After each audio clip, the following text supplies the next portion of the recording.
There you go. You're able to just scroll up and down. That's the agenda pack. Correct. Okay. And you scroll through. Well, then it keeps going. Yes, okay. yes, and you can search if you need. Thank you. You're welcome. You want to pass him an iPad?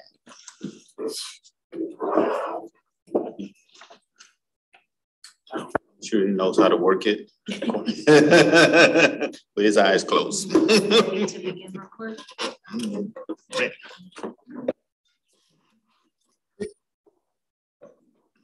And those passwords are 1, 2, 3, 4 if your iPads time out at any point. Did you just say that? No, we just started recording. Oh, perfect. Perfect. Well, good afternoon, everyone. Welcome to the October meeting for the Commission on Equity. We will start, well, we do have an agenda, so I'll call the meeting to order at this time.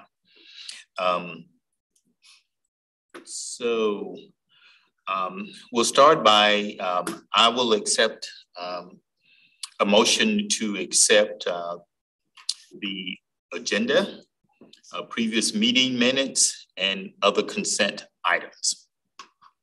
I'll do that motion. It's been moved. Do we have it's been moved and properly second that we approve the agenda, previous meeting minutes, and consent items. Any discussion? All in favor say aye. Aye. Aye. Opposed? Aye. None opposed. Motion carries. Public, well, first of all, we have those of us present in the room and online. We have Commissioner Sauer, and is that it? Okay. All right. So the next item, item 4, is public comments. We had one public comment. I saw that came in via email. And did we receive any others last minute, no late? Chair Brown, we have not received any more public comments. I do want to make the distinction though that they were 2 public comments included in the packet, but from the same individual. So okay. Okay. Do we have no one online that wanted to provide input or provide a public comment? Okay. Do we have anyone in the room that will provide public comment? Okay. Then that will close out that item. Moving into the business items. The first item is to welcome our youth council representative, Samuel Tataran. Is that how it's said? Great. We want to welcome you to the Commission on Equity. Would you like to go ahead? sorry to interrupt. I know we want to welcome Samuel here in just a second, Chair, but I believe you skipped over item number 5. 5. Which is the inspirational item. Ah, yes. Inspirational item. Commissioner Hart. Thank you. Okay, so I thought my name being on the thing, I thought I was getting honored for something, but so I put my thinking cap on real quick, and I wanted to talk a little bit, since we are in the fall season, we're going into November, which is my favorite month and my favorite holiday of Thanksgivings. I want to talk a little bit about togetherness, especially with the 2 wars going on overseas in Ukraine and in Israel, and with some of the coming togetherness that we need to do over here on this side of the ocean. I wanted to do 2 quotes. This first one is by Helen Keller. Alone we can do so little, but together we can do so much more. And then the second one is by Lila Gifty Akita. There is beauty and power in unity. We must be united in heart and mind, one world, one people. So keep the people that are at war right now overseas in mind this Thanksgivings, and do something good for others. Thank you. Very timely and appropriate. Yes. For where we are today. Yes. Appreciate it. Thank you. So now we'll introduce our new youth council representative. Would you like to take a moment, tell us a little bit about yourself, school you attend, anything else you want us to know? I attend Timberland High School. I'm a junior. This is my first time doing it, and I have autism. That's basically all I have to say. Good. All right, well, welcome. We look forward to your input during the meeting and during your tenure with us. So welcome. All right. Great. The next business item, advisory board open. Yes. Sorry, Chair. As part of the welcome, we also wanted to provide the group with a brief update on the Lacey Youth Council as well. And so I know Sadie Siglin, our management analyst, has a short presentation on it. Make sure I'm sharing first.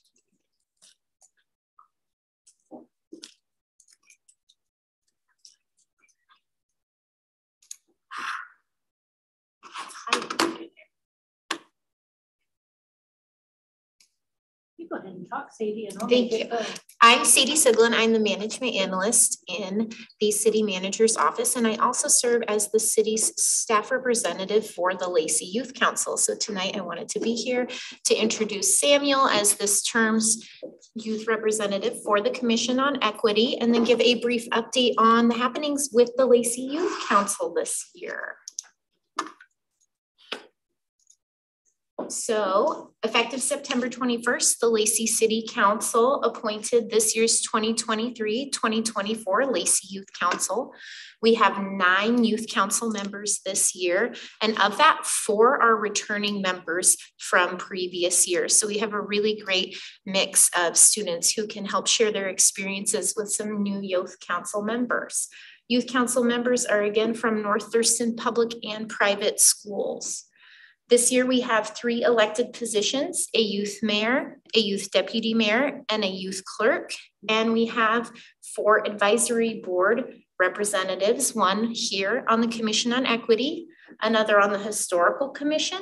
We have 1 on the Parks, Culture, and Recreation Board, and the Library Board. So they just started again in September and are getting started in their roles on the new advisory boards.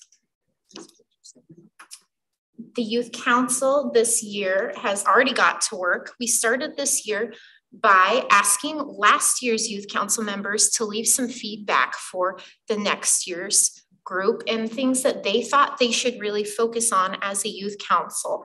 The number 1 issue they thought was important was community engagement, both with their peers and adults throughout the community, to see how they can better support community members.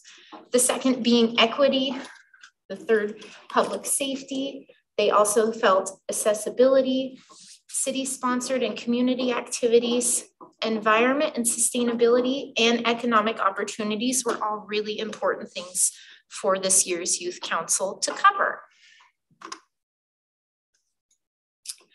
At the beginning of the application and interview process this year, we asked all of the current applicants to list their 3 top concerns for youth in the area.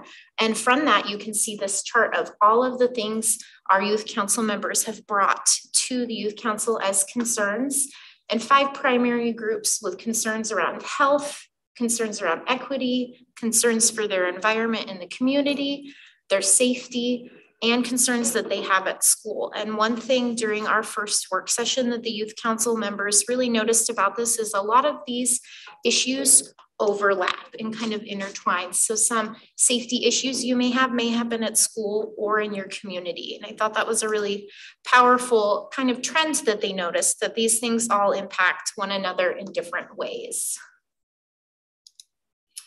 We started off the year with an orientation where the youth council had an opportunity to get to meet each other, learn a little bit about the city, and do some team building activities, learn what was important to one another. They also had an opportunity to meet our city manager and assistant city manager and get to know them a little throughout this process. One thing that the Youth Council this year listed as their personal goal, and you can see here, was really communication, not only confidently speaking, but speaking to others through difficult situations and speaking mindfully, and how they can apply those social skills and use those for public speaking. All opportunities that they will have to improve on this year during Youth Council and their time on our advisory boards. So far this year, the Youth Council has already taken some big actions. This year, for the first time, the Lacey Youth Council adopted core values. And you can see here on our left, those values being understanding, well-being, wisdom, leadership, and accountability. And these are values that the Youth Council felt were important for them, working with one another and working with members in their community, and things they could take home to their personal relationships with families and friends as well. So that was a great new thing that we added this year. Another thing the Youth Council has also already done this year is they have elected to implement the use of the abbreviated land acknowledgement at their meetings. So that was something that came back from a youth representative report from the Historical Commission, and that Youth Council member brought that back and brought it forward to his council, and they elected on that. So that was a pretty big move.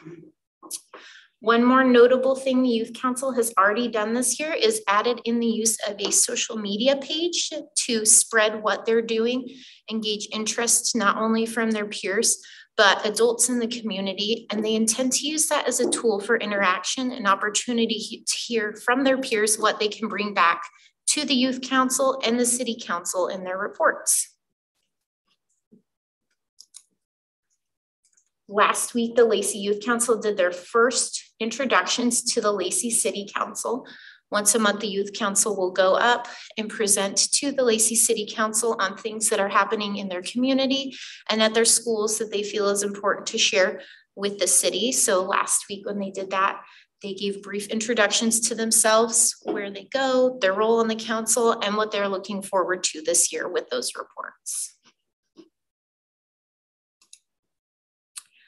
This year for 2023 and 2024, we have a few things upcoming. During their meetings, the Youth Council members have an opportunity to do a Q&A session with the Lacey City Council. Last week, they got to meet with Deputy Mayor Miller and discuss his role on the Lacey City Council and some of the boards he serves on. They also do, as I mentioned, reports from their advisory board representatives. As an example, at our next meeting, Samuel will report back to his youth council on what we talked about here tonight for the Commission on Equity and any issues he feels are important for his peers to know. They will be doing a safety overview with Chief Almada for Lacey Police and how they help our community. They will be getting a visit from the North Thurston Public School this year, which is new, to talk about the governance of the school and how the school works together with the city to build a safe community for students. They will also be beginning an update on Maple Court this year. That's a new facility that last year's Youth Council members did not get an update on. So this year we're happy to have somebody come in and talk to them about the new facility and the resources it provides and how it supports our community. And then we will also be having our human resources department come in and talk to them about recruitment strategies and how they can build their youth council and keep it growing even when they have completed their terms. A few events the youth council has this year. Tomorrow, they will actually be going to the Thurston County Ballot Processing Center to get to see the process of the ballot and voting, which is a new opportunity this year. They will be returning again to the Lacey Spring Fun Fair to do outreach with the community and advertise their program. They will also be hosting the very first Lacey Youth Summit, which is going to be a great youth engagement opportunity from youth in Thurston County and surrounding areas to come, get together and hear about some concerns that the youth in the community may have. There will be a keynote speaker this year who is going to talk to them about communication, particularly in difficult situations, and maybe when you don't get the outcome that you had intended. And then also an opportunity for the Youth Council to report back to their peers on the work they have done and the resources available to peers in their community that they may not know about. And then we will wrap up the year by doing another joint session with the Lacey City Council, where the Youth Council gets an opportunity to host a joint session and talk about what they've learned about and their concerns and what the city is doing to help support youth in the community. And that is all. Did anybody have any questions about the Youth Council this year so far? Yeah, I have a couple of things. First is the upcoming events. Is it possible to add a meeting with the Youth Council in this Commission on Equity? I think that's still something we could discuss, absolutely. We had a meeting with them last year and they shared, and so we'd like to do that again. Okay, like a joint session? Yes. Excellent, yes, I can add that. And I would think earlier in the school year, the better. Okay, So. absolutely. Yes. And the other is the several student representatives on the North Thurston Public School Board. Are they members of the Lacey Youth Council? No, those are two independent. So the Lacey Youth Council is students who apply only to serve on the board. Okay.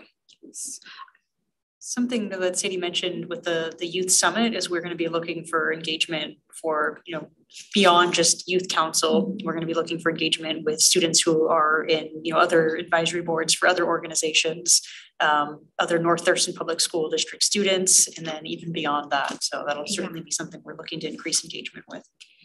Okay. Yes. That's it. One of the slides up there had social media. Mm-hmm. What's happening on that arena? Is that an area of trying to help our youth better understand the pros and cons of social media, the good, the bad? We went through it quite fast, so I just saw social media. Is that a skill area they want to see developed or what? The premise behind the social media is one, to use it for advertising of the program, what we're doing, what the Youth Council does weekly, and updates as they do. This year's Youth Council also had brought up the idea of using maybe polls or asking questions on social media to get the attention of community youth members. Hey, North Thurston, what's going on at your school this week that you want the council to know? So really using it to increase communication. As reported by the Youth Council, they communicate predominantly with their peers through social media. They get information about events and things on social media.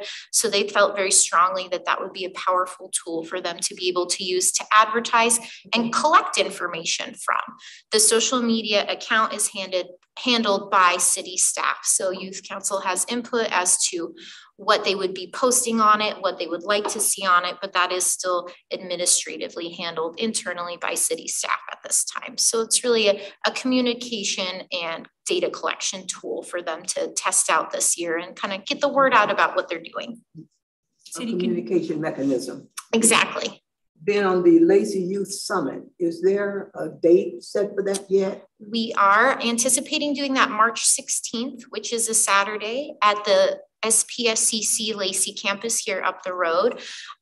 The exact time has not been selected yet, just kind of depending on the agenda. But yes, Saturday, March 16th is the date we're looking to host that, about a half-day event where they can really spend some time connecting with their local peers and have some keynote speaking opportunities. Human Resources will also be there doing a career fair in conjunction with the Youth Summit, providing offers to help with resumes, cover letters, and take headshots. So it should be a really great resource day for our local youth. That'll be helpful as we just try to get the word out to our various communities. So save the date kind of without details, just save the date coming soon. Lacey Youth Summit. Yes, yeah. They're very much looking forward to it. Last week during their reports, they had mentioned to council how excited they are to host that. And that will be something that we'll post on their social media account as well. So hopefully that can help get the word out. Yes. So I was just going to go back to the point about social media. Can you maybe provide an overview of some of the conversation that Donna Feliciana, our communication specialist, had with the Youth Council? Yes, we did bring in our communication specialist to talk to the Youth Council about how the city uses social media, how that's different than personal use. Also, we do have, records retention and comments on our city social media, but also how engaging it can be for a community, how it's a great one way to spread information, how it's great to engage with your community. It doesn't always have to be serious. You can make some lighthearted posts just to really connect with your viewers, and how powerful that is to be able to share.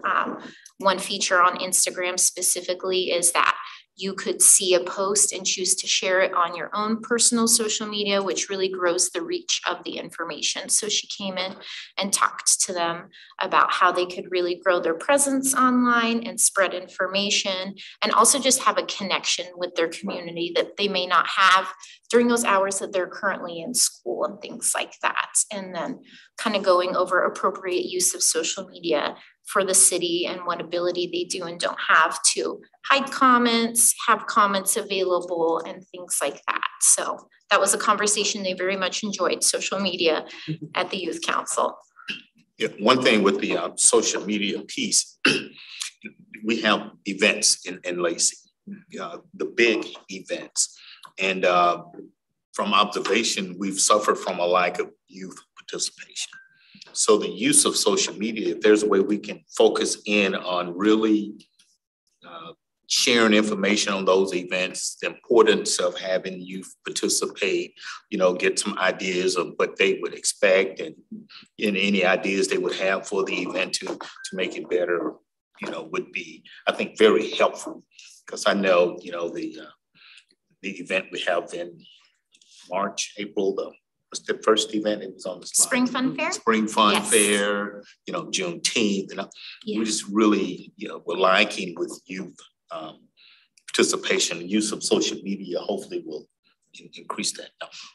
Yeah, and I think those are great opportunities of events that we could share on our page. Those are also opportunities that our council members may be volunteering at or have a volunteer opportunity in addition to just attending and enjoying the event. So there's absolutely a lot of room to grow and reach a new audience by having a Youth Council specific Instagram page that I'm hoping will gather a large audience.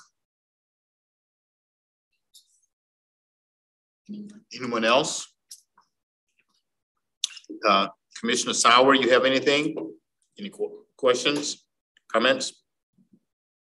Well, it's great to hear a lot of great activities. Yeah, thank you so much for sharing. Yes, thank you for having me. All right. Very good. Next on our agenda is advisory board opening on the planning commission. So yeah. Ryan, Hi. Is that you? That's me. All yeah. right. Hi, I'm Ryan Andrews, planning manager in the city's community and economic development department. I've been in front of the Commission on Equity before, but I can't remember exactly what I was here to talk about. In any case, early on. Yeah. Yeah. In any case, I'm here to talk about some vacancies that we have on the Planning Commission, and maybe ask for a little bit of your help in trying to fill some of those vacancies. Before I get to that part, though, I'll just tell you a little bit about the Planning Commission. So, much like the Commission on Equity, the Planning Commission advises the City Council on issues related particularly to how the city grows and develops. So things like land use and transportation and housing issues and those kinds of things are things that the Planning Commission deals with. They do that through a number of means. One is we do that through our comprehensive plan and comprehensive planning, so the kind of the big overarching city plans. And then also through our development regulations. So anything that has to do with kind of big picture city, how it develops, whether it be through the comp plan or development regulations, those kinds of things come through the Planning Commission for a recommendation before they get to the City Council. Just like the Commission on Equity, the Planning Commission is an advisory board that only makes recommendations to the council, and the council's the final decision makers. The makeup of the Planning Commission, we have 9 members, and the way it's kind of set up is we have 7 that are required to be within the Lacey city limits, so they must be residents of Lacey, and then 2 members are members that are required to reside within the city's urban growth area. So that is the unincorporated area of Thurston County that's immediately adjacent to our city limits that is designated to be potentially part of the city limits within the next 20 years. So the idea with those 2 members being outside the city limits is that eventually they will be annexed into the city. And so it's a good idea to have some members that kind of represent the residents and property owners that live in the unincorporated area, as well as those 7 that reside in Lacey. So right now we have currently essentially 3 vacancies. So as of the first of the year, we will have 3 vacancies, 2 that will be within the city limits to be filled and 1 within the urban growth area. And the Planning Commission has 3-year terms. So it's essentially a 3-year commitment to sit on the Planning Commission. And you're allowed up to 2 consecutive terms, so up to 6 years total. And so what we're looking for your help is to kind of pass the word. We're not looking to have you already sit on advisory board, which is very important for the city. We don't want to necessarily put you away in any shape or form. We're asking for your help and maybe engaging your friends, your neighbors, those kinds of folks. If they are interested in being involved at the city level, then maybe pass the word that we do have some vacancies on the Planning Commission. I'll suggest that an interest in at least on how the city develops and grows is a good thing. You don't necessarily need to know the ins and outs of how the city develops. That's staff helps the Planning Commission through that process, but it's good to have a general kind of relatively high care level as far as how the city grows in the future and a vested interest in that. One of the things we're looking to do is and another reason I'm here tonight is kind of work on how the Planning Commission is assembled and have it more kind of closely match the makeup of our community. In the past, the Planning Commission requires a significant amount of time, and the Planning Commission currently meets Tuesday evenings, first and third Tuesdays from 6 to 8. And then we're looking to move to Wednesdays after the first year, after the council moves their meeting times. But it does take a significant amount of time. I think if you were to look at some of the information Shannon's provided on our different commissions, Planning Commission is one of the bigger commissions in terms of time commitment. And so oftentimes we get people that are kind of generally just retired. They have freedom in their evenings and they don't mind coming here to City Hall or sitting on Zoom and attending a meeting, but we're really looking to get a younger influence in the Planning Commission makeup. So that have it reflect our community a little bit more with a little bit more diversity. And then also, one of the things we've kind of noticed is our Planning Commission members tend to be homeowners, which is fine. All of them right now actually own their own home, but 50% of, just about 50%, 46% of Lacey is made up of renters, but that's not usually reflected in any advisory board members or council members. So it would be great if we had some representatives of folks that rented rather than owned, especially because the city's dealing so right now, housing, affordable housing especially, is such a hot topic, and we do, the Planning Commission deals a lot in housing related issues, and so it'd be great to have representation from the rental community, the renter community on the commission as well. I did want to just mention and kind of promote one thing that we've got coming up. If anybody asks, what's the Planning Commission working on? The main thing that we've got coming up in the next 2 years is our big comprehensive plan update. So we're mandated by the state of Washington to update our overall city's comprehensive plan essentially every 10 years. The last time we did that was in 2016, and our next major update is due June 30th of 2025. And so we'll have a significant effort to update our entire comprehensive plan, which is the big city vision for how the city develops. We're required to keep that updated. So one of the ideas, and something that I may be coming back to you with more information on, is we're looking to potentially assemble what we're terming a super group of all of our various commissions that might help guide us through that update process. So looking at potentially our youth council, our commission on equity, and maybe our historical commission, our parks board, as far as assembling taking various members from that committee and assembling a group of commissioners, a commission of commissions, if you will, to help guide us through that comprehensive plan update process. Because, and we're really happy about this, is that we have the youth council, we have the commission on equity, where we didn't have that 10 years ago. And so it's great to have you all as a resource to help guide us through that comprehensive plan update process. So with that, if you hear of anybody that's interested, we have a link on the city's website. Just go right to the boards and commissions section of the city's website, and there's an online form somebody can fill out to put their application in. The sooner the better on that. We certainly welcome all applications. Like I said, as of the first of the year, we'll have 3 vacancies. So right now we'll have 6 active members, which puts us close to not having a quorum. We have to have 5 to have a quorum. So any help you might be able to provide would be great. I'd be happy to answer any questions that you have. Yep. What are the steps for the selection process? So they submit an application and then what? Submit an application and then it will be, I'll say, an informal discussion. An interview is probably too formal. An informal discussion with probably myself, potentially our city manager, and then the mayor. The mayor actually appoints selects the candidate for appointment, and then that appointment is confirmed by the city council. So much like how you were probably appointed, it's the same process. So it's a small interview process, and then the mayor sets forth the recommendation, the full council votes to appoint the member. And you said your meetings right now are on Tuesdays and you're gonna add Wednesday or switch to Wednesdays? Switch to Wednesdays after the first of the year. So right now they meet first and third Tuesdays, and it looks like after the first of the year, this hasn't been finalized, but at this point, it looks like we'll be going to second and fourth Wednesdays.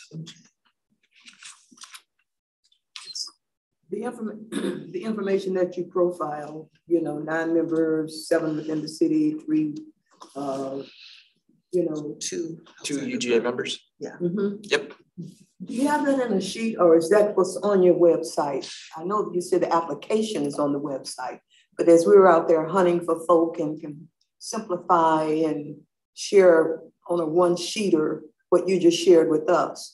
Yeah, I mean, we have it on our website. There's a Okay. planning commission page on our website that talks about the makeup and the role of the planning commission. If anybody has any questions, I could also follow up with Shannon after the meeting and provide you with the links directly so you have that information. I'd be happy to do that. Commissioner Jackson, that's actually a really good idea to have some sort of handout that we can provide. And so, something we can take a look at on staff side is creating like a business card just for advisory boards, and you would scan it and it would directly take you to what is currently available and open. So that would be timely. And then we can provide that to, other advisory boards like yourself, and then other community stakeholders who could pass on that information. But that's a really good idea of having something easily to hand off on that. So thank you. And send someone to the website. Yep, we can certainly look into that. So thank you. We'll also be promoting this, and we have been promoting this on social media as well as our Lacey Life article and our latest in Lacey features. But we're hoping also to run a couple of articles potentially in a few news sources here in Thurston County that will get the information out on some advisory board openings here soon too. Then my second question, is there a timeline? The application is on site, but due by when? When are you trying to? There's not. Open until filled. Open until filled at this point. Yeah. I think, we've, in the promotional stuff, we've been saying December 1st and hopes to get people encouraged to apply sooner rather than later, but that the positions are open until filled. Okay. Yeah. So as long as they're here 3-year term, so if somebody maybe that's living in unincorporated, but they're maybe military and not gonna leave for a couple of years, they're okay to apply? Yeah. So, we understand that things happen and, people move, there's nothing holding you that you must be here for 3 years. We would recommend that somebody, be committed. But if something happens where somebody had to move away or relocate or something like that, we understand. So we would be back to try to refill that position. That's good to know. That might be a barrier that somebody, I'm just here for, another 6 years or whatever. I'm not planning on staying here, so maybe I shouldn't be involved. We don't want to turn those away. So yeah, right. I would suggest 6 years is plenty of time to be involved. So I would not let that be a deterrent at all. And I'm sure Shannon's talked to you a little bit about the stipend program. That's another thing that we're excited to hopefully roll out here fairly soon, which may lower another barrier, which is the cost associated with that, or the ability to get paid for a little bit of time if somebody needed to have childcare or something like that, because these are all evening meetings and fairly significant time commitments. So Good to know. Thank you. any other questions? Anyone else? All right. Kim, you have anything? Oh, sorry. No, I'm good. You have 3 names, 3 recommended? All right. Thank you. Thank you. Thank you very much.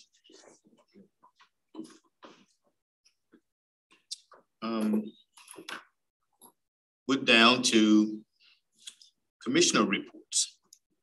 No, I'm sorry, land acknowledgement implementation. Item C. Yeah, the community liaison program. Item C, Cliff. I don't have my reading glasses. Yeah. So that'd be the Community liaison program overview. Sadie again. It's me again. Scribble on the page, got lost. All right, thank you again. I'm Sadie Siglin. I'm the management analyst in the city manager's office, and I wanted to talk tonight a little bit about community liaison programs and just give the commission a high level overview of what a community liaison program is and what services they can offer to our community. So with that, what is a community liaison? A community liaison is a professional who can manage communication between local institutions and their community. Services that community liaisons can provide vary greatly. They can provide programs for the city on the behalf of the city. They can be contracted and involve a broader range of voices from community members. They can provide services such as advising with outreach materials, participating in focus groups. They can do door-to-door outreach in certain communities if needed, online engagement, work with the ethnic media, translate and proofread documents, interpret at events, and more. And one of the things that community liaisons can really help with is reducing that degree of difficulty with your public impact. So what we can kind of see is the escalation of difficulty that can come from working with community members, especially those who may have been historically underrepresented. So that kind of first degree of difficulty or barrier that local institutions can run into is the information. And that's just getting information out to all communities within an area. And that's really kind of setting that expectation that the local institution will keep you as a community informed. That second barrier kind of comes in and adds more difficulty is consulting, where you're reaching out to your community members, but then also trying to get information back and collect and listening to other community members. And then increasingly more difficult is being involved with the public, understanding the issues and problems that they may have and any options or barriers that they may have moving forward. And with that kind of sets the precedent that we will get the information to you, we will collect it from you, and then work with you moving forward. Collaborating can also be very difficult with local institutions and communities. Part of that is kind of instituting that you're going to actively seek advice from all of your communities, which can be difficult if you're not getting these first few steps of informing all of the community members, collecting that information and involving them in that. And then further and more difficult is kind of the empowering, where you're making those final decisions. How are you able to include all of your community in decision making and build off of that foundation of making sure everybody has the accurate information to make decisions? Before you leave that slide, your fifth bullet down there, working with the ethnic media. What is that? Depending on the region and different media outlets, there may be individuals who are more acclimated toward that, who maybe have translation services that not all individuals have, to work with specific media groups, or resources within certain communities who maybe gravitate toward one specific media group. I thought there was some media around here I had missed out on. No, know about. and this is very, yeah, very broad for all communities in really any way. So we specifically may not have a local ethnic media group, Okay. but some like-kind communities that I'm going to touch on here in a minute may have things like that that could benefit from a community liaison who maybe is specialized not only in that group or community, but also maybe has a really great background in media. So there are different ways they can work, maybe not all that would apply to Lacey, but definitely communities across the nation and the world. Okay. Just checking. Yes, no, excellent question. So I'm trying to be in the know. Yeah, even on Korean community, we have few, media that specifically serving Korean community. I know that's the case with Chinese community and some other, they have, the newspapers and the electronic newsletters and so forth that are reaching within that community. So I think that's what you were referring to when you also say that. Yes, that is it. Thank you, Commissioner. All right. So there are 4 standard community liaison models that jurisdictions will use. The first being a one-way model. That's really just distributing information. If the city, for example, had a new program that they just wanted to advertise and really get out into the community, they could utilize a one-way model with community liaisons just to get out there and spread the word of a new program. Another is the two-way model, which is really more of consulting. Not only are you distributing information, but you may be collecting information, asking community members how they feel about a program, or maybe even for some data related to the program to help gather information. There are project-based models, which are just as they sound. They are specific to a specific project that the jurisdiction or city may have. This would be, again, with the premise of a two-way model built in, that this specific project, your goal is to both reach out and spread information and collect information from your community. And then there is the multiple model, which again, as it sounds, includes all of the other models. You will spread information, you can do specific projects within that, collect information, and really work together in a multitude of ways, both in a long-term manner or temporary, depending on the project you're working on. All of these models are grounded in equity, with the same goal that we want all of the same information out and to get as much information back in as possible to improve those community relationships.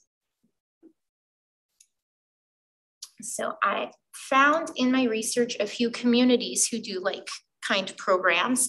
The city of Seattle has a community liaison program. This is housed in their Education and Human Services Department, which is a sub-department of the city's Department of Neighborhoods.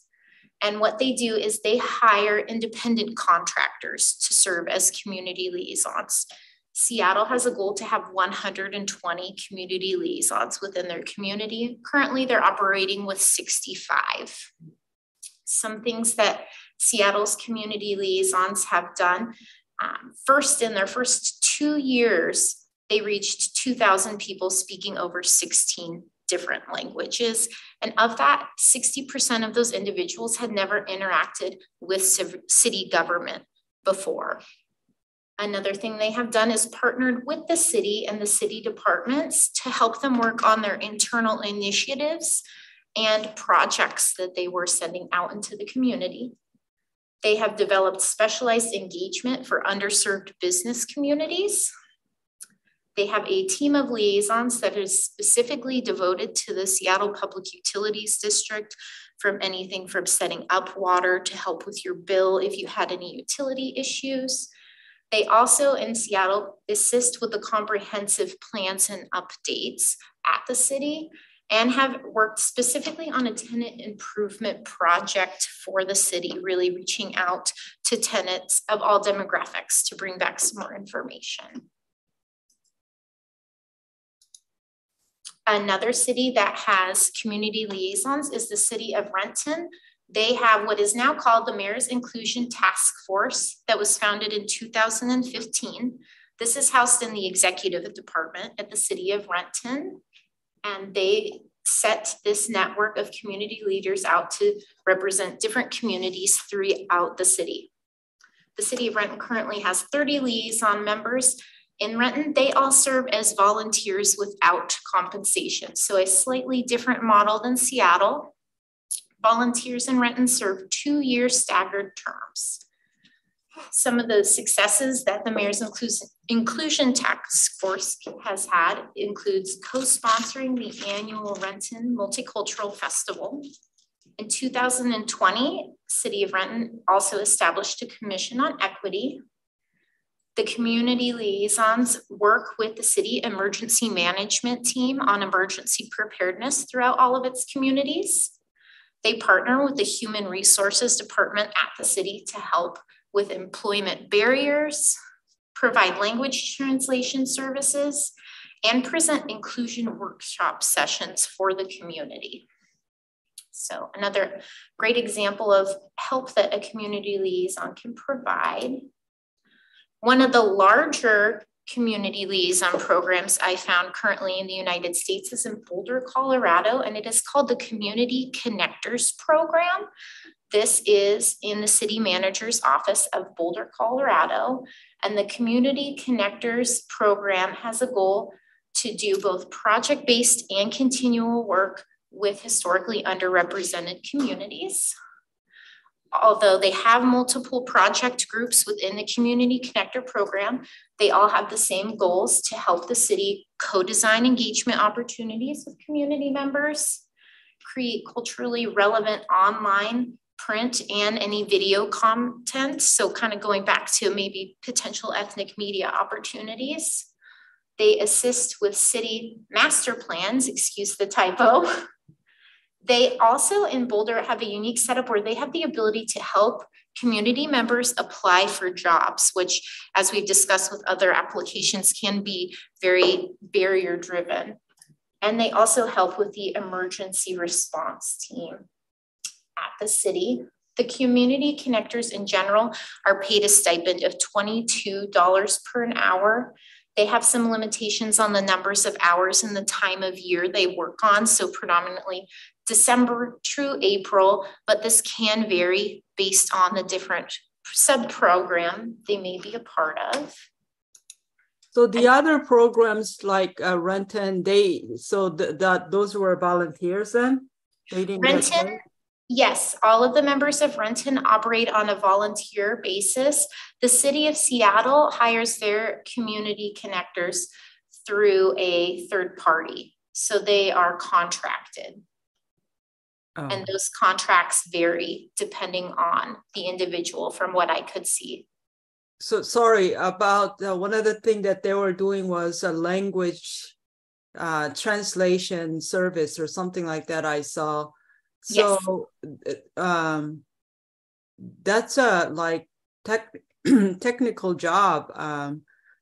You mean they get to translate documents? Or are they just aiding, like reviewing or something like that?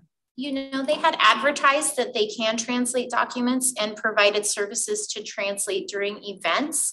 That is more information that we could collect looking more specifically into programs if you'd like.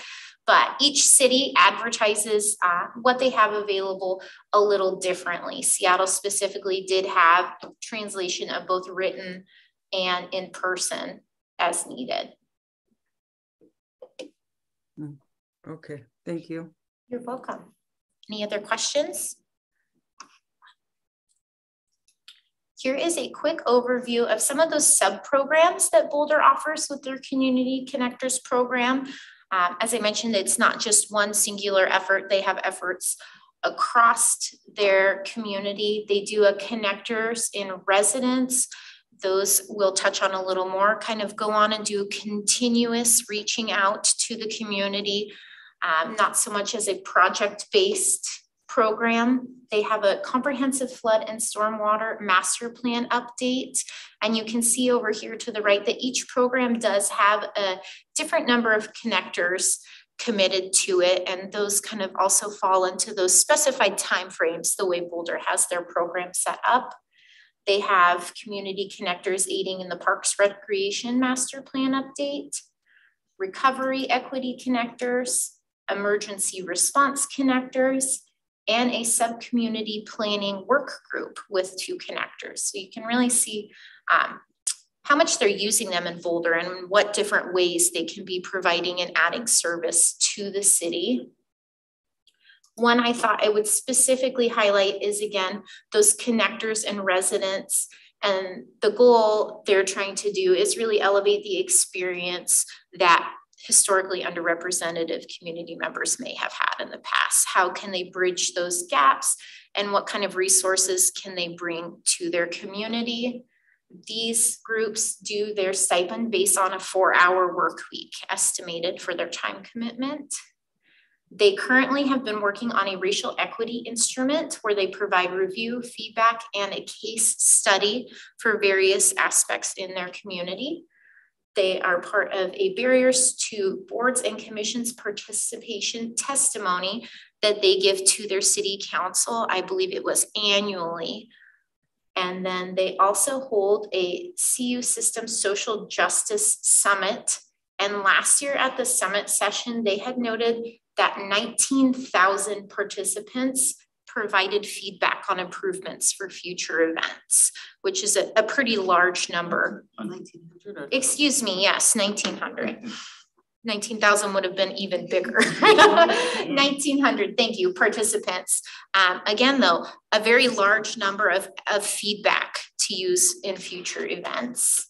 They also aid the city in the budget cycle in partnership with the finance department. And they have a Building Power and Raising Voices Forum, which is a series of forums they host throughout the year for community members to come and talk about issues in their community. Sounds familiar. Yes, a very powerful program they have, for sure. So they are individuals hired by the city to some of these. So what's the difference between that they are employees versus, the employees doing some of this work versus community liaison, that they are up to 32 hours of doing some of these work? The way Boulder specifically has advertised their program, it seems as they're similar to an advisory board where they all apply and are paid a stipend with limitations on hours to the week. Again, those stipends and hours, particularly in Boulder, vary based on which program and sub-program they're in. There are more hours allotted to community connector program connectors than others who work on, say, the stormwater master plan. So it really depends on the city and how they want to set it up. Seattle has W-9 contractors set up versus Boulder, who has stipend-based, which I'm assuming is more at an advisory board type setup where you're part of this board and you come in and you receive a stipend as opposed to being on a payroll or a paid contractor for the city. So there is some variation and different options, it looks like, on how cities have these set up. So I'm wondering who would qualify to become a community liaison?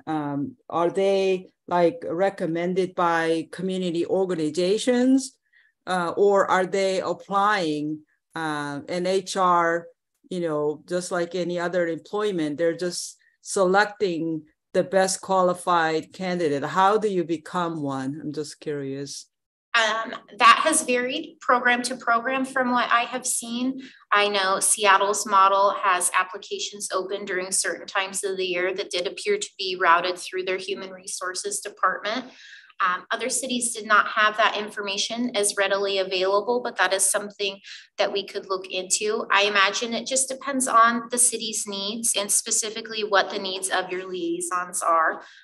Would also vary the qualifications you may be looking for in your applicants. But it does appear to be something that is different city to city, and I think could really be customized to match the needs of your city's specific program, and that those would be parameters you could set based on the needs of your specific city. Okay, thank you. Yes, anytime. There is one more similar like-kind program to community liaisons that operates a little differently, and that is the U.S. Forest Service. And from what I could find, the U.S. Forest Service has been using liaisons since the early 2000s, and they use that one-way model when utilizing community liaisons. They use individuals to spread information, particularly in lowly populated areas who are impacted by wildfire or natural disaster. They have a chain of liaison programs where they can spread information, especially Nevada, Oregon, and Eastern Montana were referenced as very successful programs where they can reach large covered areas by utilizing these liaisons to spread information, specifically in this example about wildland fires. And just kind of going back to that one-way model where they don't really need to get a bunch of information back, but they need that emergency preparedness information to go out and cover a large area. So they are also somebody who utilizes this interactive communication to spread through a network to reach all of the community members, just in a little bit of a different way. Does anybody have any questions about community liaisons or thoughts? Yes. Does the city of Lacey currently have a community liaison program, or is one being thought about? We currently do not have a community liaison program, and that was an option we wanted to bring to you for discussion and thoughts and feedback on. So maybe I'll jump in here Yes, just really quickly, Sadie. Yeah, so the idea is, hey, we wanted to provide you with just some background information. I know we very briefly touched upon this a couple of years ago, and it's funny saying a couple of years ago now at this point. And we just introduced the concept. And so this was, hey, let's take a deeper dive and look into this, provide a little bit of information, get some feedback that will really help us inform, what we do next as far as research. And so we just wanted to make sure that we provided kind of a broader understanding of what the programs look like in other places and get some thoughts and feedback so we can take a look at gathering more information and then coming back to this group for further conversations. Yeah, I remember talking about this at the beginning, and that this is one of the suggestion I had, which I strongly believe that would really work well. So I was like really happy to see that that we didn't forget about this. It's actually, we are talking about it. I guess it's government taking a long time. But it's Well, Commissioner Sauer, I also know that this body has been very busy with other items as well.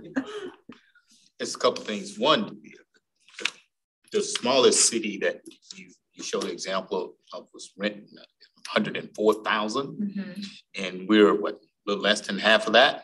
About, yes. So we're pretty small.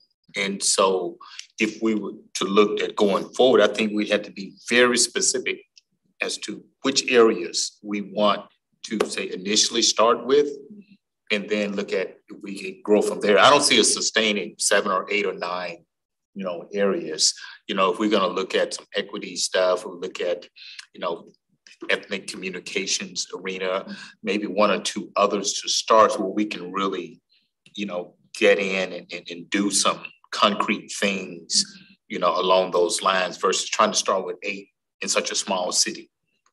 So that would just be my recommendation. And I think that is something that Lacey, if they were looking into a program, could really tailor based on its priorities. So as you mentioned, some of these cities were substantially larger. They also had a lot more priorities competing all at once. So I think this is a type of program that really could be utilized based on the city and the community's needs. Definitely, probably wouldn't want to start out with 60 community liaisons all at once, but you're absolutely right. There is different ways that we could go about adjusting or looking into kind of priority needs and the number of individuals it may take. Yeah, then we decide which ones, then look at, the cost. Can the city afford to hire subcontractors to pay people these many hours, or go on the commission type stipends like we have, currently? Those things would be, important. Absolutely. And then are you gonna come back as the city is kind of trying to decide what the priorities are?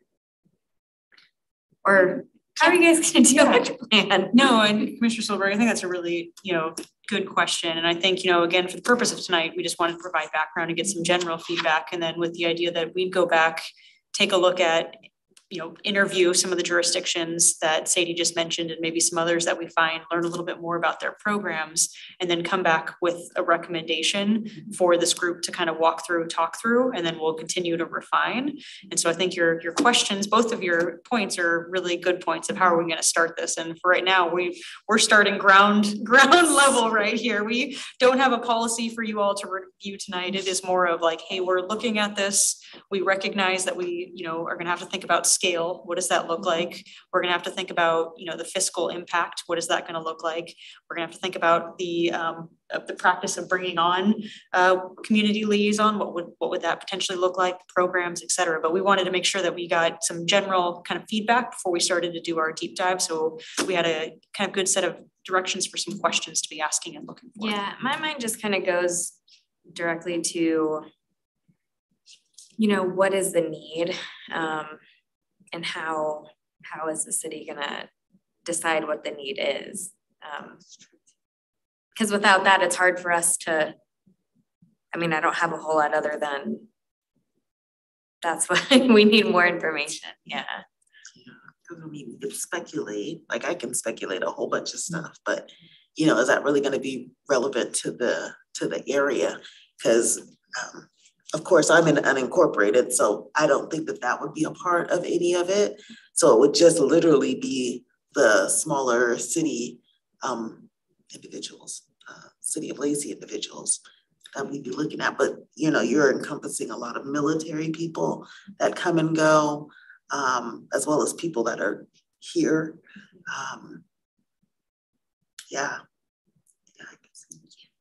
I think when we take into consideration some of the things we've been talking about off and on and in different ways that this entity has existed the last 2 years, we've been emphasizing community engagement, improved communication with marginalized and underserved communities, access to services, and so when we think in terms of that, it could very well be that community liaisons could be a mechanism to facilitate a lot of those things we've identified from an equity point of view of what's missing. And so if we start from there, just answering the question, would community liaisons help us further along the values and the outcomes we've identified as an equity commission, and then move towards what could it look like, how could it be designed, what are the details, those kinds of things. But to just reflect back on a number of our different conversations over the last couple of years, we're limited in what we do as an equity commission and advisory group. So who's out there bringing forth the various ethnic media, the ethnic concerns, even our youth council has identified community engagement as something they want to see more of. So I think the concept of a community liaison group, regardless of the size or the stated purpose, could very well help us accomplish some of these equity things and equity outcomes we've been talking about. With Ryan even, trying to get diversity in the planning commission, those kinds of things. An ethnic festival that certain ethnic communities around here participate in rather heavily. Others are apparently missing, so those kinds of things. So the idea, I think, has a lot of merit, and we can, and regardless of our size as a city, we're a unique entity in that regard. What does this little city need that would buttress our commitments to the whole issue of equity and inclusion? Yeah, I totally agree with that. That I think they have a huge role to play, especially that underserved community, for them to have connection and have a true meaning of inclusion that you do need to have a conduit where there's a concerted effort to really reach out and make that connection. So I definitely think that they can do a whole lot more than Equity Commission alone can. Yeah, I agree. And we have, you know, just our commission has some data that, you know, from our community engagement sessions that we've had that might be helpful in just kind of brainstorming how these positions can be useful. Commissioner Stolberg, I want to go back to some of your comments earlier, and I think maybe there are a couple of data points that we can look at as a group a little bit later on. And I think number one is going to be our advisory board stipend program, which, as you all know, the council did adopt at its October 5th meeting. And so pending budget approval, that will go into effect starting in 2024. And as part of that, we're going to be looking to collect some demographic data on not only what the current makeup of our advisory boards are, and I'll be coming actually back at the next meeting to review kind of what data collection we're looking to collect, but then also hopefully collecting that also for our applicant pools. And I just want to make sure that anybody who is watching or listening to that would be completely separate from any decision making. That data would, but something that we'd be able to see and review. So I think that could give us one data point of, you know, maybe where there are some gaps. Another thing is, like you mentioned already, our community forums, right? And what we're hearing, and potentially groups that we're not hearing from also participating in our community forums. And I think this upcoming community forum, which I know Commissioner Sauer is going to provide an overview of what we're looking at for November 8th, could provide some really insightful data, again, of who participates and who doesn't participate, and where we might have some gaps, again, in participation. And then the third thing that we can come back with the commission on a little bit more data is we've done some surveys recently, and that is from our Parks Department as well as our Lacey Cares survey. And so I think we can certainly come back and just go over that demographic data again too, just as another point of, you know, again, where could we be seeing some gaps? Yeah, that's a good idea. I think the advantage of being small city is if we do some liaison areas, it really is gonna impact the community. Is highlighted, you know, people gonna see it. So if you, like I say, if you're very intentional on which ones you do, that's gonna really, you know, grow in the community. It's gonna be illuminated in the community. So, you know, being very careful to pick the ones that gonna really have an impact. It's being a small city with a small town feel to it versus a Renton with the more big urban, you know, or Boulder, Colorado. But being a small town city and being a very diverse small town, somewhere someone else in the country looking at community liaisons, and the city of Lacey pops up as an example of a small town city that did it right. You know, they're small, but here's what they've done. Here's the need they identified and recognized, and here's how they designed their community liaison program.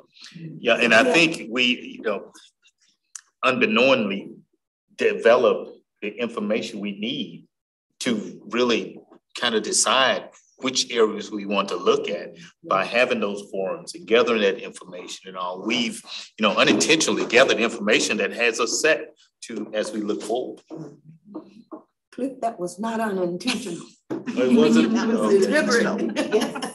It served a purpose. We didn't know about the liaison. Well, you know, and I think too, we've got a couple of big projects coming up that we could possibly look at marrying a, you know, even a pilot project for community liaisons. And I know Ryan gave us one example with the comprehensive plan update. And so I think continued conversations and research will really help with that. Anything else, anybody? Okay. Thank you very much. Yes, I look forward into coming back and talking a little more in the future about this. You're trying to replace Parks and Recs here. I know, you can never replace, but we can always enhance and work together more. You're running a close second as our favorite presenters. Oh, well, if that's the case. Yeah. Let's see.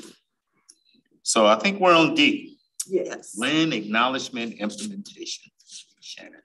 Well, good evening, commissioners. Sadie, if you don't mind passing over the mouse, I just wanted to go over the land acknowledgement, which we're going to close out of everything. That's good. That's a good start. Could have been bad. But I know as this body is more than well aware, the city of Lacey has adopted a land acknowledgement policy, and thank you for your work and recommendation on that. We did get that through council. And so now the question that is before this body is if we want to implement a section of the agenda for acknowledging the land acknowledgement here at our meetings as well as our events. And so our recommendation would be to adopt the amended Commission on Equity Rules of Procedure, adding the land acknowledgement to the Commission on Equity meetings. And so I just want to really quickly review some of the changes that we're proposing.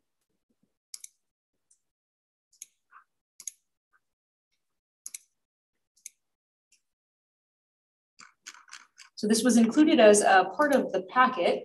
And basically this would just revise our rules of procedure, which if you remember the first and second meeting that this body had, we created these rules of procedure, and it would clearly state that this was revised if it was to move forward. And basically where we'd see some additions is that for our regular meetings, we would include the City of Lacey land acknowledgement, and it's recommended to include the abbreviated version since it would be on the front page of the agenda. However, if this body wanted to include the full one, we may just recommend having it on the second page with a reference to it, just again, given some space on the front page of the agenda itself. The other addition would be for any work sessions or special meetings, and special meetings would certainly include community forums. So this would allow for the reading of the land acknowledgement also at work sessions and special meetings like the community forums. The other update that was included, and this one is not really related to the land acknowledgement, but I did want to highlight it while we were contemplating an amendment, is that we would take out the reference to a city council committee. As we reviewed at the August Commission on Equity meeting, the council was contemplating changing from having committees to not having committees. And we've been provided direction from the council to work towards not having committees. So this is just taking out the reference to committees that exist in the rules of procedure for the Commission on Equity. So the recommendation again tonight is to adopt the amended Commission on Equity Rules of Procedure, adding the land acknowledgement to the Commission on Equity meetings. And then the second recommendation, if this body wants to move forward with that, would be to have a motion that would be to read the abbreviated land acknowledgement at the Commission on Equity meetings at the discretion of the presiding officer. So reading them out loud in addition to just having it on the agenda. So with that, I'd be happy to answer any questions that the commission may have. How long is the abbreviated? The abbreviated is about 150 words. Oh.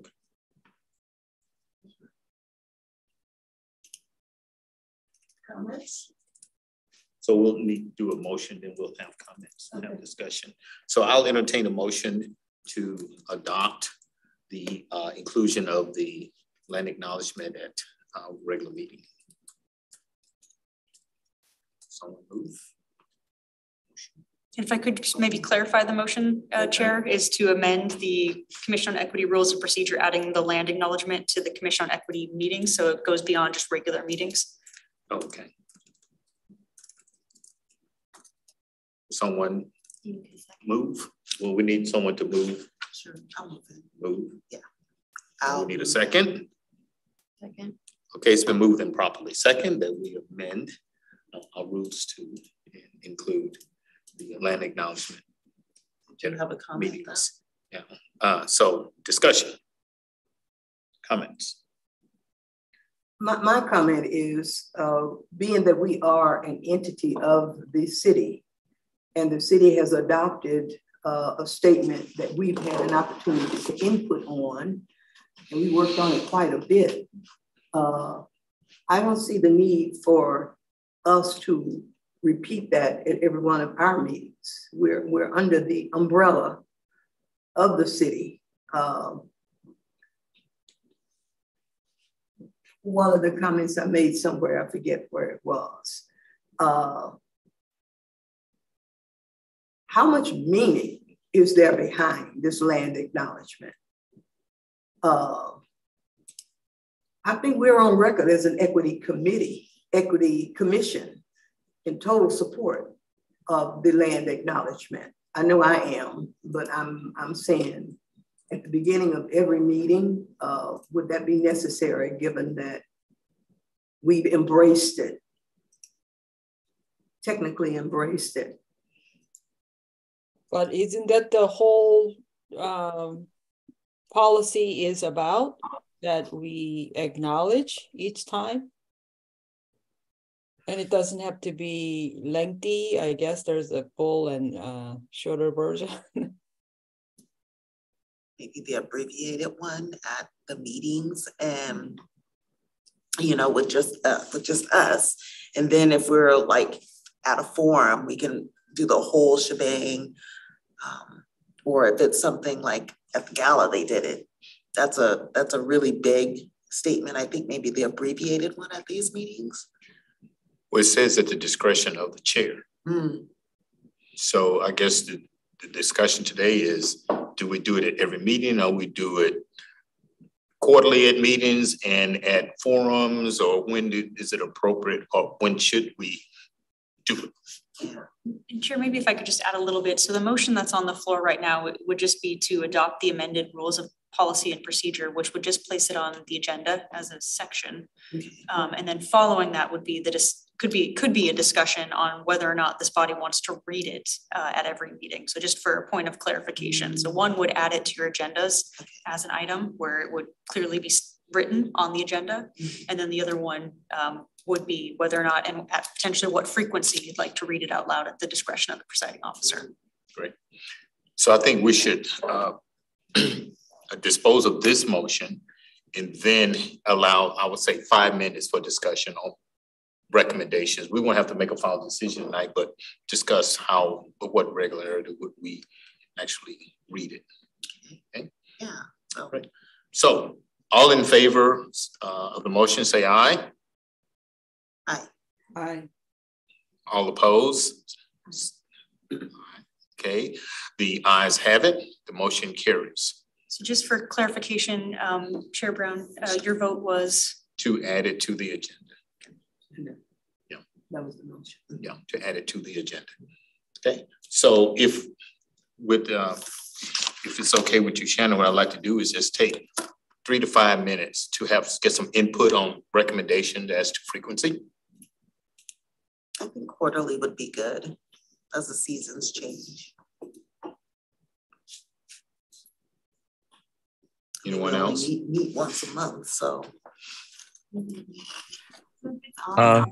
I think that doing it every meeting is pertinent. I think that if we are allowing ourselves, I guess, to do it less intermittently, then when every time we meet, we're kind of sending the message that it is less important than it is. And considering all the work that's gone into this and the scale of its magnitude, I think it's really one of the least things that we can do, if I'm being completely honest. And we could spare a few minutes once a month during our several hour long block of time that we have together to do so. I agree. I think the either we do it every meeting, it doesn't have to be very long, or we just do it maybe once a year. I mean, if you know, Dr. Jessen talking about her point, then I don't know, doing it once a quarter makes sense. Maybe once a year or do it every meeting, but I would vote for doing it every meeting. So if it's an item on the agenda and we're not reading it, do we just skip over? Like, what do we do, you know? Right. That's pretty, yeah. If it's an item on the agenda, we gotta do something. You can't just say, okay, whatever, next item. I mean, or maybe we can, I don't know. Well, with the agenda goes out in advance. So we would have the opportunity to read all the materials included in the packet. And if you read the agenda, then we take for granted that you've read that piece.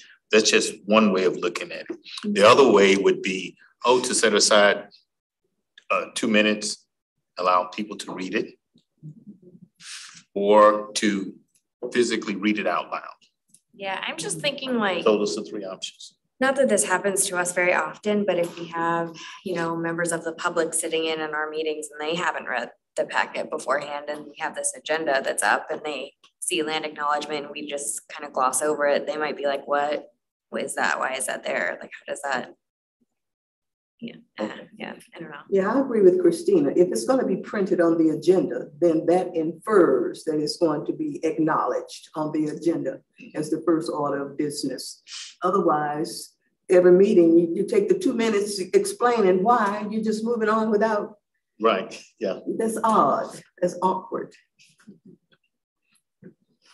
So, yeah, so I'm looking, kind of consensus here, and it appears that reading it every meeting is generally the consensus. Does anyone disagree with that?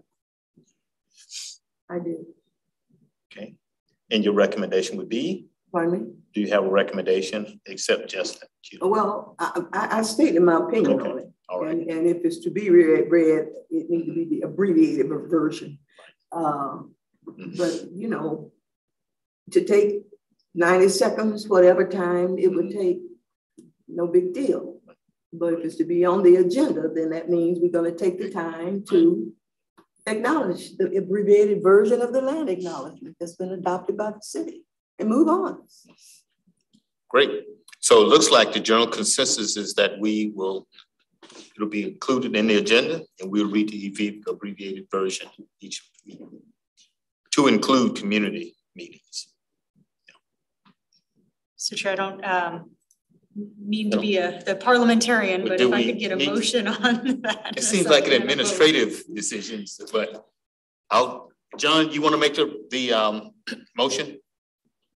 Sure. I move to have us read the newly moved agenda item of reading the land acknowledgement before every meeting, or at the beginning of every meeting. The abbreviated version. The abbreviated version. Do we have a second? Second. Okay, it's been moved and properly second that we include the land acknowledgement on the meeting agenda and that we read the abbreviated version at each meeting. All in favor say aye. Aye. Opposed, say aye. Motion carries. Okay, good work. Thank you. Is that going to be before or after the inspiration? That's a little bit much. Great. Is that it, Shannon? That is it. Thank you. All right. Commissioner reports. Community forum. Centering immigration communities. Who's going to make that presentation? So you, Commissioner Sauer? Yes, I will. Okay, so I think we are pretty much set now. At this point, we're just trying to do outreach, letting folks know that our day is November 8th. So we have 4 kind of what do you call it?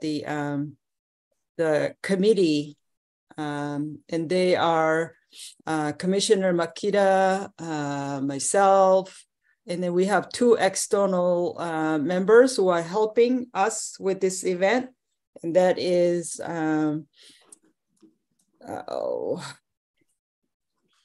Veronica Han from Fish and Wildlife. She's a state employee as a civic, let me see, civil rights coordinator. I'm sorry, I had a long day. And then one more person, Myra. Makita, what's her name? Myra. Myra Pena from Thurston County, the Economic Development Center, and she is a BIPOC community coordinator. So we have a pretty good representation. We have the date set we will do it at the Lacey Library. And it's gonna be at 6 p.m. And Shannon was able to get us the flyer ready with a link where people can register. So please help us spread the information out to the community. We like to have more folks to hear about it and then, join our event. And so, yeah, that's where we are at. So at this point, all our effort needs to be outreach, letting folks know about this event so that they can come and participate. Anyone else wanted to add that I'm missing out? By all means, please do. Makita or Shannon. Oh, sorry, no, I don't.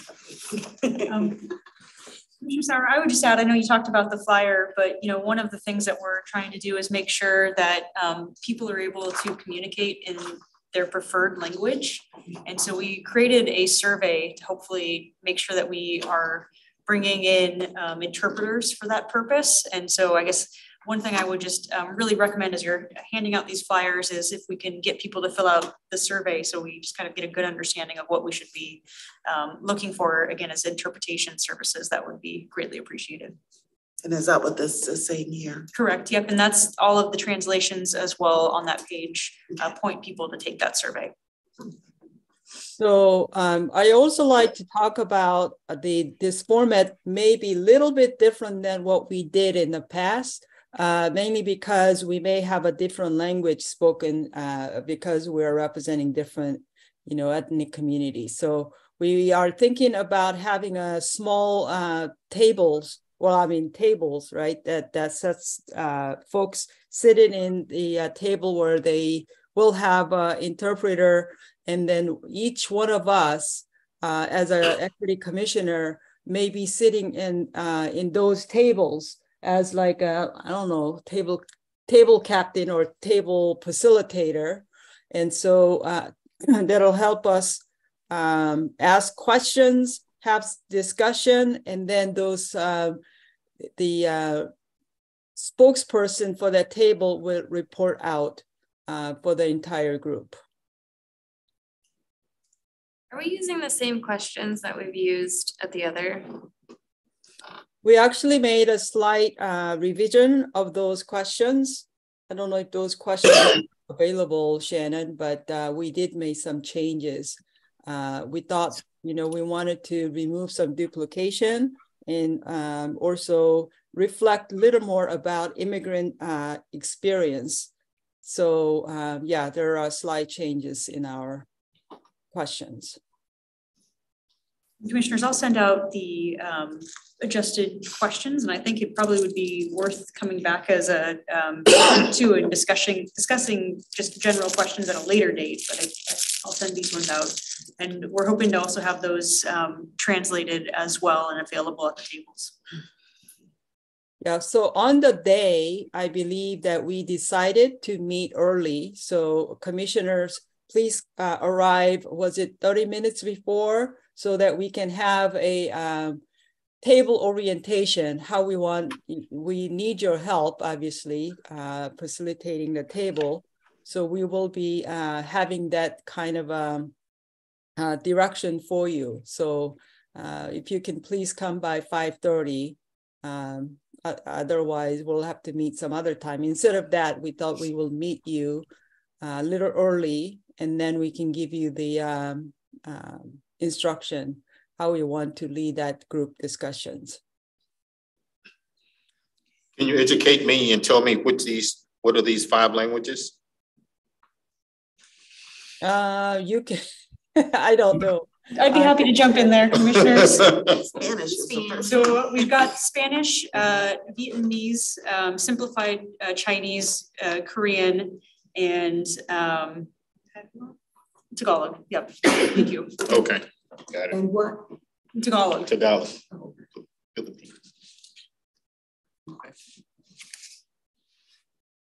Alrighty. Anything else, Ken?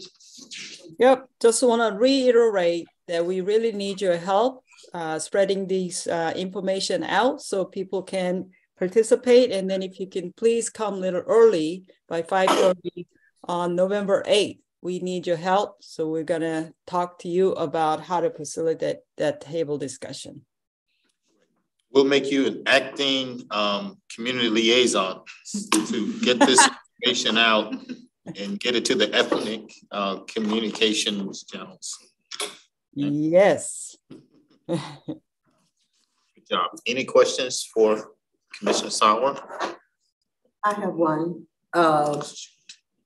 This being the Immigrant Communities Forum this time around, do we have any connections out there happening with the African immigrants in our community? I am not particularly aware. So that's where I need all of your help, is to connect to the communities that you are aware of. Okay. To reach out to them, and if you need help, you know, let me know or let Shannon know and see what we can do. I could take it to the cultural center over. I said I could take the flyer over to the cultural center, see if we can. I think they're having an event. I'm not sure when, but it'd be good to get that information over to them. So I'll take it over. That's the center in Tumwater. It's the one in Tumwater. Yeah, the cultural center. Yeah, I don't think they would present an additional language issue, but what kind of barriers are they experiencing? That. And African immigrants from, you know, Correct. that African diaspora is huge. Yeah. It's huge. And I'm seeing more and more people in the grocery stores and all. So the immigrant community isn't just of the Asian countries and the Latino, Hispanic countries. There's quite an influx of African immigrants coming in here, in addition to the European immigrants. Yeah, and then are we hitting up some of the churches? Like I know there's still community boards around, so I'll probably take a few more of these. Yeah, absolutely. Please take as many as you can. And I just, I think that's a really good point, Commissioner Jackson. And I think just to point on the languages here, that's just based off of the 5 most frequently spoken languages other than English and Germanic languages here in the city. But I think that's a really good point that you raised. Schools. I think most of those African immigrants I'm referring to are English speakers. So that's why I say it's not a matter of another set of interpreters and translators, but from the point of view of experiences and, you know, what are the needs and concerns. That's another whole aspect of the immigrant community that we don't often think about. Yeah, and I mean, especially with what's going on probably about 7 or 8 years ago, where we had to bring in some folks from someplace, I can't remember, we had to host some folks from another country. Are they still in here? I've seen some Ukrainian people out at farmers markets and stuff. And so, you know, that may be something we may want to take a look at, but I would definitely hit up any churches. I mean, Fred Meyers, I know, has a community board. I know the Safeway here has it. So I'll hit up some of those. You're on the committee with this, Makita? How's that? You're on the committee? I'm on the committee with this. Okay. Yeah, but I'm not 100% connected as far as where everybody is. I'm just going to put them everywhere. Yeah. I just want to put that one on the radar. Mm-hmm. Yeah. Great. All right, so we're down to the director's report. Good evening. Before we go to directors, can we get as a commissioner, can I make a comment, share some information? Sure. I just wanted to share that a voter registration training session was conducted by the New Life Baptist Church on September 16th in conjunction with the League of Women Voters and the Thurston County Auditor's Office, in an attempt to get ready for the election coming up next month.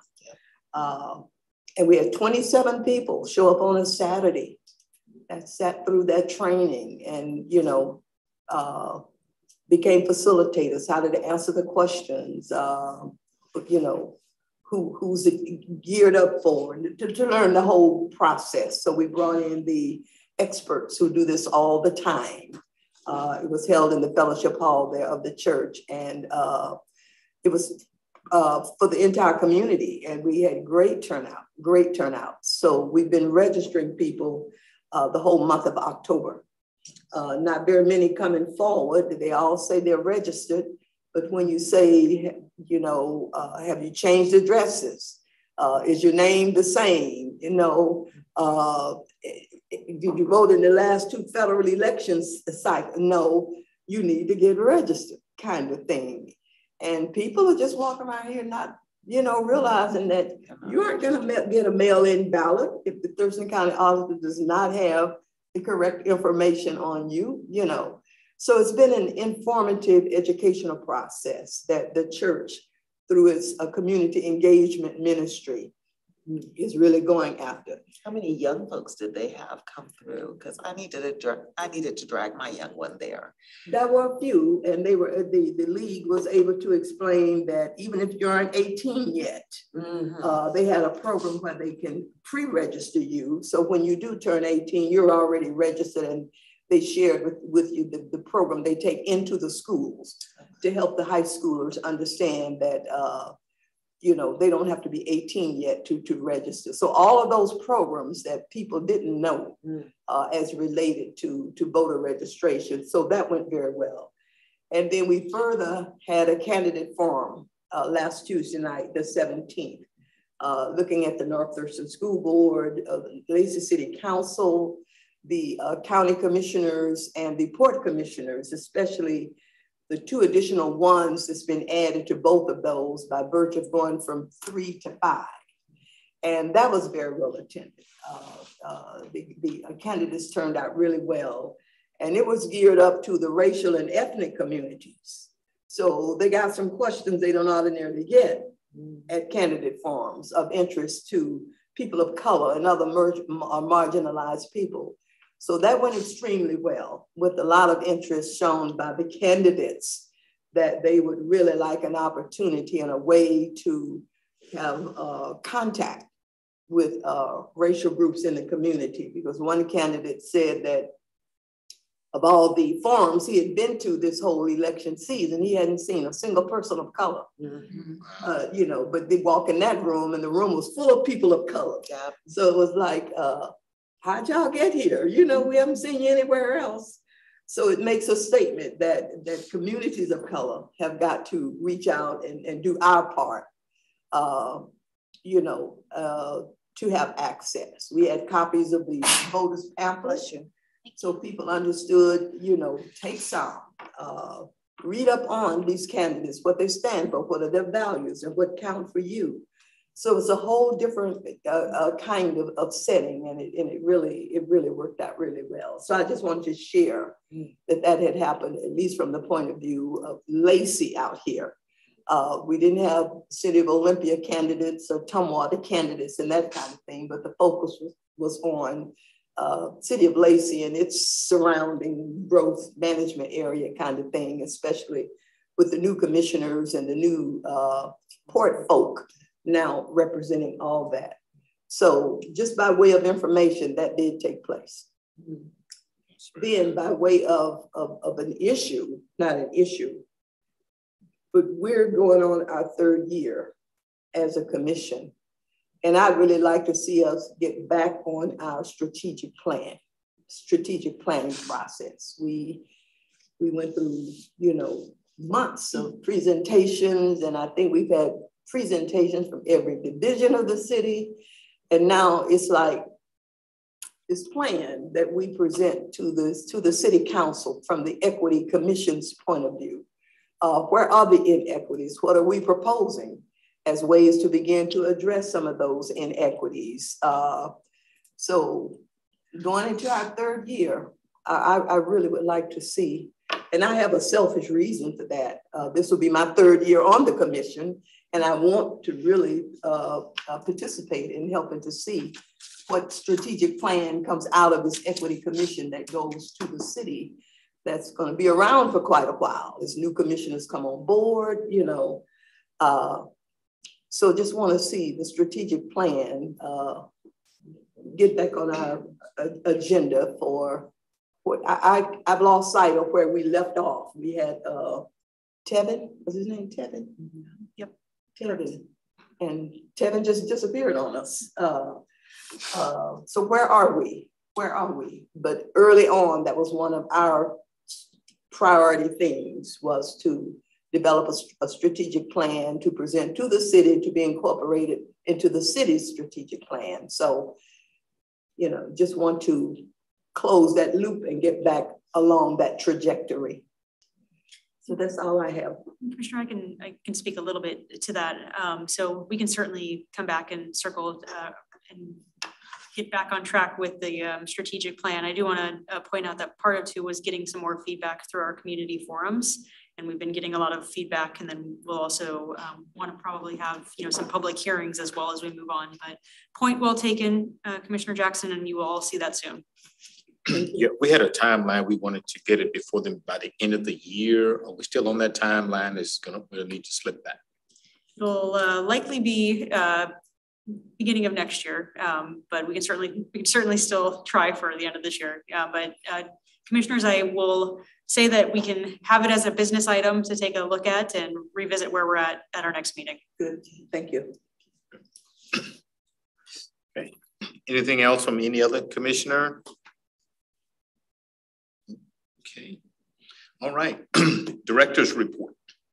All right. Well, commissioners, at our last meeting, there was a question that came up about naming of city streets. And so I just wanted to provide the commission with a little bit more information. There's no action item that is necessary for tonight. It was more just a point where this information exists.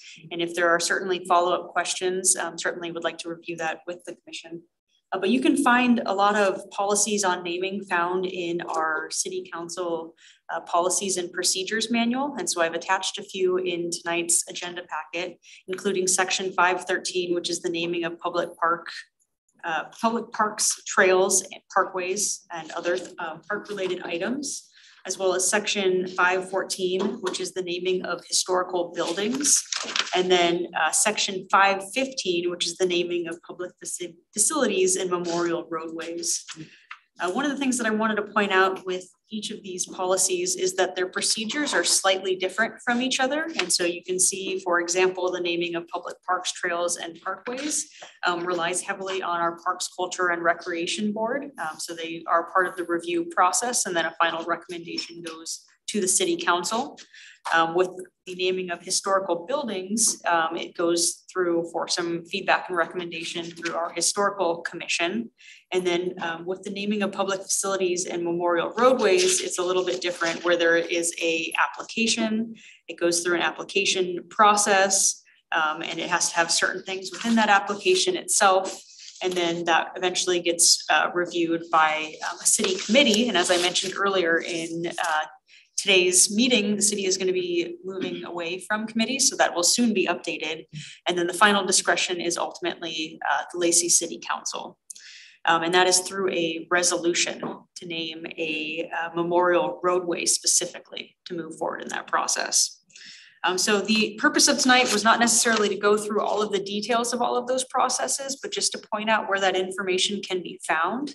And since the question came up at that previous Commission on Equity meeting, we realized that we kind of had a gap on our website where this information, while available in our City Council Policies and Procedures Manual, wasn't really something you could just search. And so we are certainly looking at updating that. So it'll be a readily accessible item moving forward. And then we also want to make that kind of a clearinghouse for other places where you might be able to be involved in naming things. So as an example, I know this group is well aware of our sponsorship policy. So also having that information available for people who are looking at namings items, and then other park policies that might be related to naming. So for example, whether it's a kind of a tree planting, if we have a policy on that, to make sure that we have it in one place so people know if they're looking for some sort of memorial or sponsorship naming rights, that they can find that information in one place.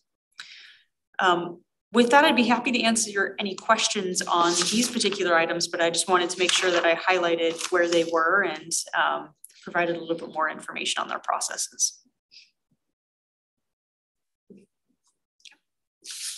The other updates that I had, I think I've already actually touched upon through this evening, and that includes that the Lacey City Council did adopt the land acknowledgement policy on September 21st, and also adopted the advisory board stipend program policy on October 5th. For the advisory board stipend program, we have the policy in place, and again, pending council budget, we would move forward with that program starting in January of 2024. I did want to highlight a couple of updates since the last time this board reviewed that policy was that the council adopted a policy that moved all stipends up to $50. So previously in the one that you all reviewed and recommended, there was $50 for most advisory board members with the exception of Lacey Youth Council advisory board members. And the council thought it would be best to move that up. So it's $50 for everyone, including our Lacey Youth Council members. The other item that they also changed was the frequency at which the stipends were to be distributed. So the policy that you all reviewed and recommended had the city distributing the advisory board stipends at a minimum of 2 times per year. And I do want to say at a minimum, again, we're working with our finance department to figure out what is a good way to do it. And, you know, it could be potentially that we do it every month, but we're kind of sorting through that. But in the policy that the city council adopted, the language now reads at least 4 times a year, so quarterly. So those were the changes that the Lacey City Council made to the advisory stipend program. With that, I closes out my report, Chair. Thank you. Great. Any additional questions for Shannon? Comments? Cam, John, you okay? Yep. Going good to go. Good. All right. You need the next person to do the Inspiration. Yes. Thank you. Next month is November, Thanksgiving month. Who would volunteer to give our inspirational moment? John, have you had a chance yet to turn?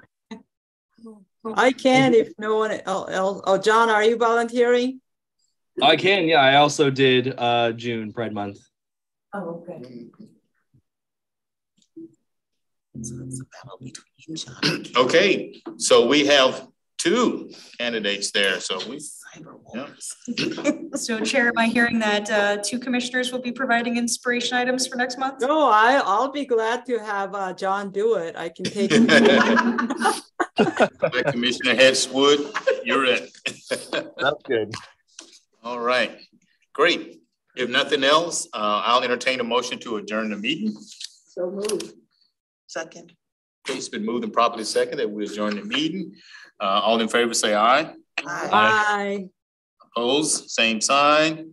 Meeting is adjourned at 7:17 p.m.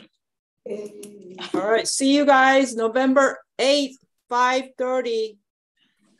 Don't forget to come early. My calendar. Night. Night. Good night.